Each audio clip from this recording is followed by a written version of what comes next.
અમરેલીના વડિયા તાલુકાનું અમરાપુર ગામ જ્યાં આવેલું છે સ્વામિનારાયણ મંદિર। આ મંદિરના અક્ષર વલ્લભદાસ સ્વામીને લાલચ ભારે પડી ઋષિભાઈ પંડ્યા નામનો શખ્સ અક્ષર વલ્લભદાસ સ્વામીને ચૂનો લગાડી ગયો। અક્ષર વલ્લભદાસ સ્વામીની ફરિયાદ બાદ પોલીસે આરોપીની શોધખોળ શરૂ કરી। અક્ષર વલ્લભદાસ સ્વામીના મતે તેઓ 6 મહિના પહેલા જૂનાગઢના ઋષિભાઈ પંડ્યાના સંપર્કમાં આવ્યા હતા। આરોપી ઋષિભાઈએ પોતાનો પરિચય આપ્યો કે તે બેંકમાં ટ્રેડિંગનું કામ કરે છે। બેંકમાં રોકાણ કરો તો પૈસા ડબલ થઈ જશે।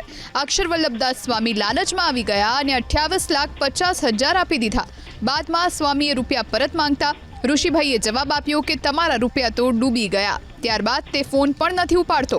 પોતાની સાથે છેતરપિંડી થઈ હોવાનો અહેસાસ થતા અક્ષર વલ્લભદાસ સ્વામીએ ઋષિભાઈ પંડ્યા સામે પોલીસ ફરિયાદ નોંધાવી। અમરેલીના વડિયા તાલુકાનું અમરાપુર ગામ જ્યાં આવેલું છે સ્વામિનારાયણ મંદિર। આ મંદિરના અક્ષર વલ્લભદાસ સ્વામીને લાલચ ભારે પડી ઋષિભાઈ પંડ્યા નામનો શખ્સ અક્ષર વલ્લભદાસ સ્વામીને ચૂનો લગાડી ગયો। અક્ષર વલ્લભદાસ સ્વામીની ફરિયાદ બાદ પોલીસે આરોપીની શોધખોળ શરૂ કરી।